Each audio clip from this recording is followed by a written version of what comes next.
We went through perinatal mental health disorders. I had really severe postpartum depression. Peggy had pretty bad postpartum anxiety. Bringing this passion for helping other moms together, helping them not have to go through it as badly as we did, and just knowing they're not alone and there's resources.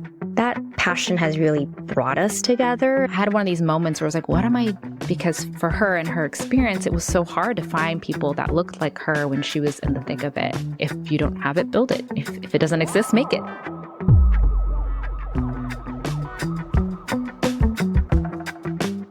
Hello, everyone. We have two amazing guests today, Jasmine and Peggy. I would love for the both of you to introduce yourselves as we get started on this amazing conversation. Thank you for having us, Soo Jin and Linda. My name is Jasmine, and I am a clinical pharmacist. I am a mom of one, and I'm a writer and also part of the duo podcast, Healing the Tigress. I'm one of our co-hosts, and Peggy is my counterpart. Yep. I'm Peggy. I am an LCSW by background, and I'm currently a perinatal mental health therapist, practicing specifically with pregnant, postpartum moms, but I also open up my practice to just anyone really going through similar types of role transitions. I am the second half of the Healing the Tigress co-host team, and I am also a mom of one. I guess we should also say we're both Taiwanese American. Yep. So that's our right. cultural background. Yeah. Second generation Taiwanese American. Amazing. And yeah, amazing. And you identify second generation as your parents were first gen immigrants, like they moved to United States and you were born in the United States. Correct. Is that correct? Correct. Came from Taiwan first, and then we were born here. And then because our podcast does address family dynamics and sibling dynamic roles, we're interested in hearing about your sibling placement in the family and how that has impacted both of your family dynamics, perhaps, or your insights about them. Yeah, sure. I guess I could start. I am the oldest. I have a younger sister, and she and I are about almost 5 years apart. So it's a little bit of a wider age gap. My mom actually wasn't really sure if she wanted to have a second child after she had me. It was like a really difficult childbirth that she always complains to me about. And so it was very like, oh, do I really want to do that again? So I think that's part of the reason for a slightly larger age gap, because they, for the longest time, maybe were thinking they actually didn't want another one.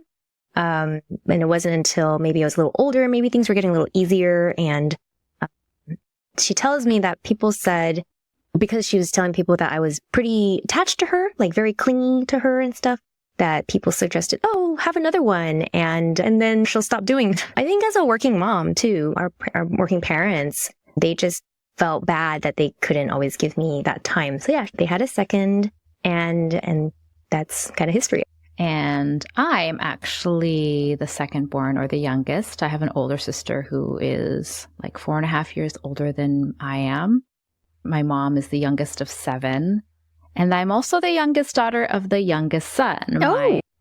However, I feel like in a lot of ways, my relationship with my family and my parents, I felt like I had to step into some of the more stereotypical eldest daughter roles, even though I am the youngest.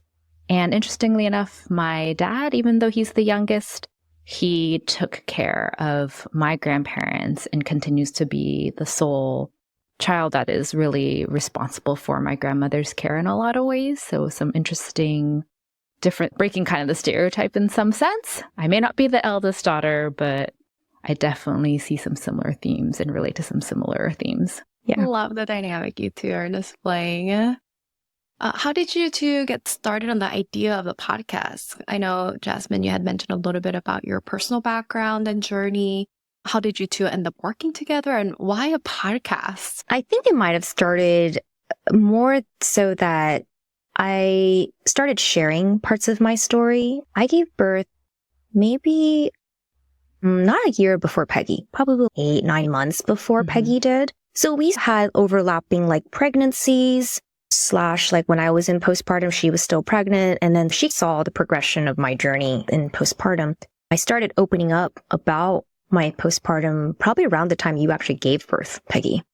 And I have a small platform. I used to have a travel blog, and that's where I started writing about my postpartum experiences and started finding more friends and acquaintances would actually resonate and tell me like, wow, like I went through something similar.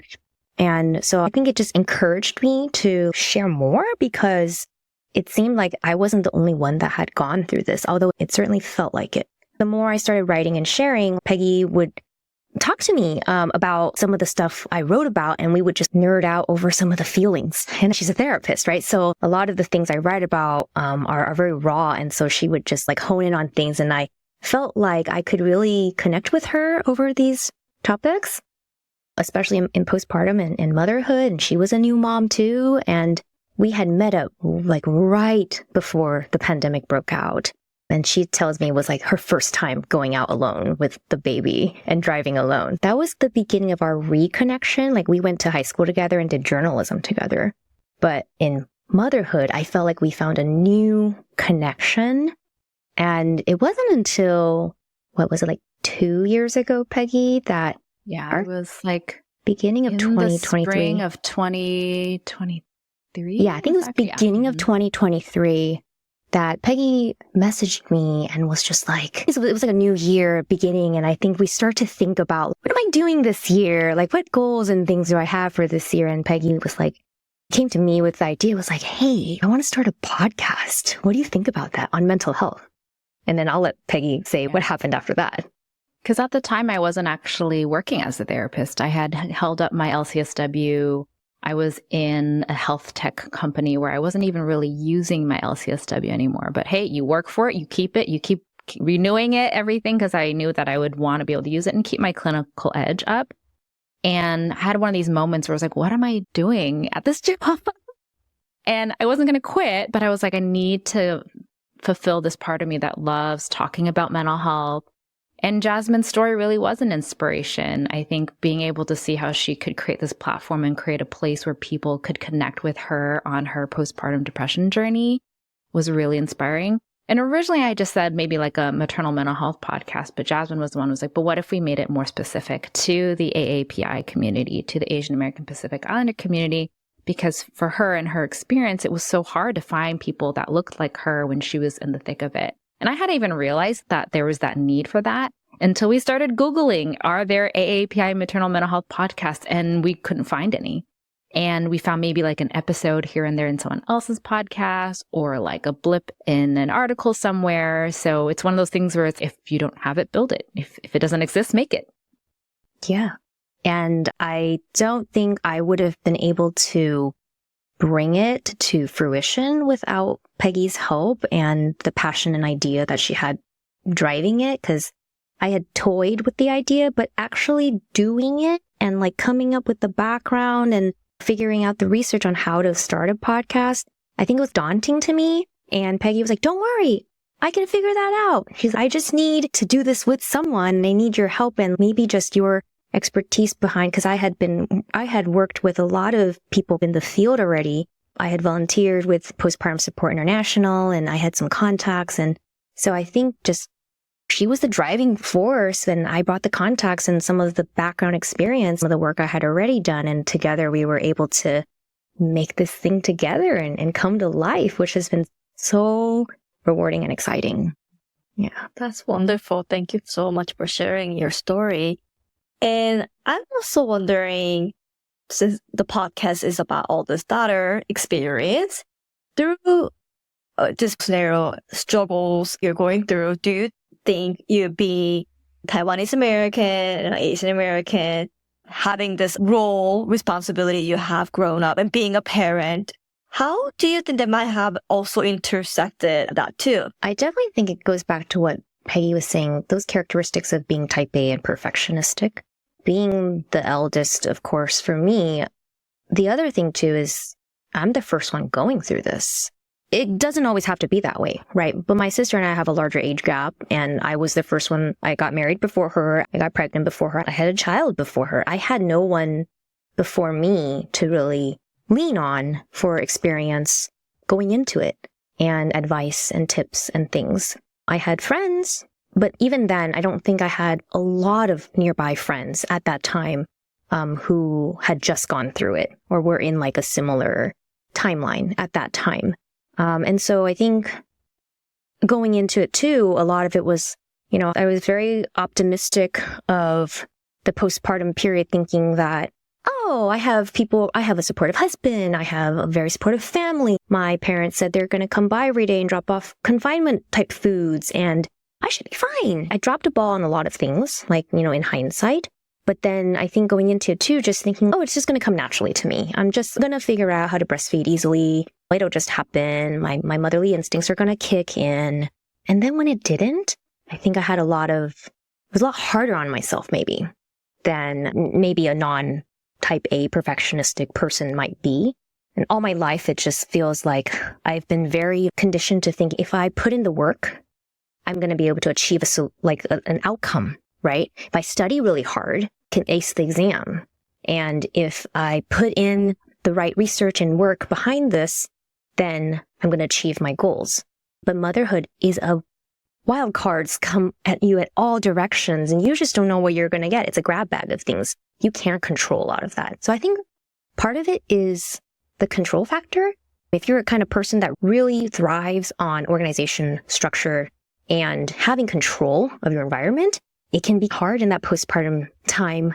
And if you're not expecting it to be chaotic or not expecting to not be able to control the chaos, that's the other thing is I think I kept internally thinking like, why is this so hard for me? Like I'm usually so able to handle it. And Peggy says this in one of our episodes where she interviewed me for my story, was just like, you pivot, but at a certain point, you keep pivoting so much you can't pivot anymore. And that's when everything just falls apart. So that was my experience, at least. Yeah. And one of the things we learn in our PMHC training, which is the perinatal mental health certification, are the risk factors for perinatal mental health disorders. And I remember being a little bit both shocked and not surprised that perfectionism, type A personality, was a risk factor.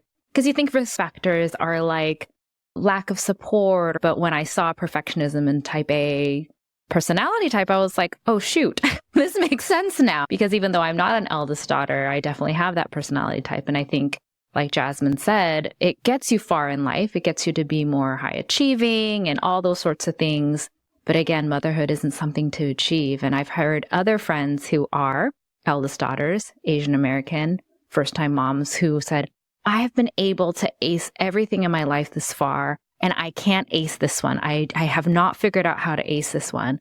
Very specifically, like that kind of language of this is something I have to achieve and accomplish and ace, and I'm not able to do it. Why? Diving a little bit deeper into this intersection identities that we all hold, I wonder if that plays a role in your experiences working with clients and patients. I don't specifically work in mental health as a practicing pharmacist, but like Peggy, I've had training. I have a PMHC as well. And just from my personal experience, I can definitely vouch for the fact that I think a lot of Asian Americans growing up, your parents have worked so hard. And you think that I should technically have it easy because they've sacrificed everything and they've worked so hard. And now I get to reap the benefits, right? I'm so privileged. I should be able to do this, right? What is motherhood compared to all the stuff that they've gone through? And there's this other Chinese concept of 吃苦, where you are supposed to swallow the bitterness. It's another way of saying suck it up, right? People have survived harder things than you have gone through. And so when you're going through a hard time, when I was going through a hard time, a lot of it for me was just like, I felt like I was just supposed to take it and I was supposed to be able to survive it because my parents have been through so much worse, right? So why wasn't I able to do this? Asking for help felt like a sign of admission of failure. And I also think I didn't know how to ask for help. I didn't know what help I needed. Even if I could have asked for help, I don't think I knew what that help looked like. And even working in healthcare, and I've done psych rotations, I've done inpatient rotations, outpatient psych rotations. Even seeing it from a provider side, it's so different when you're the actual patient. I don't think I truly understood until I was in those shoes. And thinking about even therapy, like my OB told me at the 6-week visit, she's, I think you need to start antidepressants and I think you need to go see therapy. And I was like, therapy? How am I going to talk my way out of this? This is just like, how are they going to solve my problems that I can't breastfeed? How is a therapist going to help me sleep at night because I have terrible insomnia right now and I can't get any rest? Like, to me, those weren't solutions, maybe because they weren't modeled for me. But also, again, I just didn't realize the kind of help I should be asking for and what that looked like. Especially if you're the parentified eldest daughter, everyone is going to you for help. You are supposed to help with your younger siblings. You're supposed to help do these things. And so you grow up with this internalized understanding of, I am the one that people go to for help. I don't ask for help because everyone is relying on me to be the help. So when the eldest daughter needs help, who helps the eldest daughter? Yeah. How did you end up asking for help and who ended up helping you? It took a lot of therapy. Like I had seen therapists even prior to being pregnant or post. And I tried to take this kind of preventive approach of I'm going to try to find a therapist sooner while I still can. So for me, it was recognizing that when I ask for help, that help is there. It's just not going to be who I wished it would have been. It would have been nice to be able to turn to your parents for help. But I think in a lot of AAPI families, there isn't that safety to talk about your feelings with them. And I think also because I worked in mental health, I normalized that at a younger age in terms of going to college for psychology and stuff like that. So my asking for help was actually in response to the fact that I didn't get it growing up. I went into psychology because I was like, I need to understand what is going on with my family because I don't know why they are the way they are, why I am the way I am. So that was my journey, but also seeing other people in my life and their experiences in postpartum and being like, I don't want to be in that. I know what it looks like to really struggle emotionally and mentally. And this is a big change in my life. I still had postpartum anxiety because it doesn't mean that it was going to erase it necessarily, but at least I did have a therapist during that time, but it was still really hard. I think for me, if I really think about it, I didn't ask for help. Help was asked for me because I was struggling so hard. It was to the point that my husband had to step in and say, look, I think you actually need to take the medication your doctor is recommending. And for him to say, look, I think we need to go see a psychiatrist because this isn't improving. And for me to admit that something was wrong, I think it took him speaking up for me to really recognize that I couldn't self-solve this. I couldn't keep course correcting because whatever I was doing wasn't enough. I needed more support. So I think him taking that step, connecting with the right team of the psychiatrist who really understood why the insomnia was driving me nuts and it was making the depression a lot worse. And she was the first one to say, look, I'm going to help you get to sleep. And hearing that was such a breath of fresh air because somebody finally understood why I was feeling so bad and feeling so hopeless that I just couldn't see the light at the end of the tunnel. And for her to say that it was helpful. Eventually finding the right therapist too. And all of these things that when you grow up, your parents are like, oh, you don't need medication. Oh, therapy, you don't need therapy. To go against that too took a lot of looking inwards to say, maybe this is what I grew up learning, but maybe it wasn't all right. They're always a problem solver. And to not have the solution or not able to solve that problem, right, is very devastating and very shattering, like identity and all the foundations. So thank you for the work that you're doing. It's very encouraging and very inspiring to hear. There's a podcast and platform and people like you that people can go and find the resource from. Jasmine and Peggy, I'm wondering, as daughters who had experienced this oldest daughter traits, what do you do as parents to make different choices so your child do not inherit that oldest daughter narratives that you had for yourselves? So I think my approach to parenting has definitely been conscious parenting or gentle parenting, but I think it's more just reminding my child that adults have feelings, children have feelings, and all of it is okay. And we can validate each other. There are boundaries. Yes, there are things that I'm not going to allow because it's for safety purposes or whatnot. And I think just establishing less of an authoritarian role, but more of I'm here to guide you kind of way. And I want to be a safe person that you can come to. And so I think a lot of it comes down to really validating their feelings and experiences in ways that we didn't get validated as children.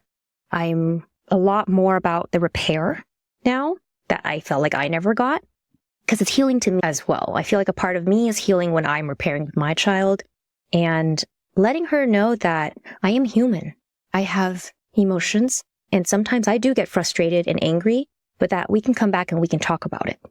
And I'm not perfect. I definitely mess up a lot, but I think the saving grace is knowing that I can always go back and reflect on it with my daughter. And I think those are great teaching moments that she feels like she is able to talk to me about anything. Peggy and I have talked a lot about how our kids, they're very affectionate. They tell us they love us like all the time. Those are things that maybe we never got as kids. And I think it's showing up based on like how we're parenting. Jasmine hit it on the nail, but I do think the key is communication. And that was so missing in a lot of children of immigrants, eldest daughters of immigrants, is that open communication. And it doesn't mean that you have to be a perfect mom. You have to be a good enough mom. But in those moments, the rupture and repair. And Jasmine said, how are we just being honest about the fact that we're human? And I think that models it for our children as well, is, hey, we mess up and that's okay. And this is what that looks like. Because we may not have had those models growing up, but now we get to model that for our kids. We get to show them what it looks like to talk about things. Just the fact that my child will be able to tell me, I'm nervous, maybe before swim class. Like, I don't think I ever was able to verbalize that to my parents. Because one, I don't know if they would, I think, be like, whatever, don't be nervous, suck it up or something. But having him tell me, like, I'm nervous. And I'm like, oh, okay. Or we've been able to even bring it down to a somatic level of my tummy hurts. And is it a you have to poo tummy hurt? Or is it you are feeling nervous? And he's able to identify, I think it's a nervous tummy ache. So now he's being taught how to feel physically where his feelings are. But I also feel that if you don't understand where your anger and frustration are stemming from, sometimes it can be really hard to break out of that. I hear plenty of people tell me that, but they just make me so mad. And it's why? Like, where is that hitting that nerve for you? And I think once you can recognize that origin, it can be really powerful to release that, because when the moment comes up again, you're like, ooh, not really my kid's fault. And I tell this to my child sometimes too. You didn't make me feel mad. Only I can control that. And because I can see it already. And this is something I used to do, is I would internalize those feelings, be like, oh, I'm so awful. I also don't want her to take on that responsibility of owning my feelings. So I often have to tell her, like, look, I know you don't feel good about this, and I'm not blaming you. Thank you so much for sharing that. Definitely taking all those in. So how can our audience find more about your work, the podcast, and so thank you so much for sharing. So how can our audience find more about you and your work? So our podcast is called Healing the Tigress, and we are basically on any platform that streams podcasts. So you can find us on Spotify, Apple, wherever you can stream podcasts. We're also on Instagram at Healing the Tigress. And then for myself, my private practice, you can find me on Psychology Today. I also have an Instagram that I don't use very much, but it's Healing with Peggy. And that's usually where you can contact me as well. And then Jasmine has her own. Yeah, so you can find my page at Pearls of Jasmine. I'm mostly active on Instagram, but Pearls of Jasmine is also the name of my blog.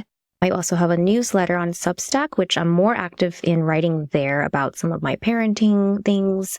I'm more active there than on my blog right now. Amazing. So we'll make sure that all of these have been posted when we are posting this episode, so you can find all the details of where you can find Jasmine and Peggy and listen to their podcast as well.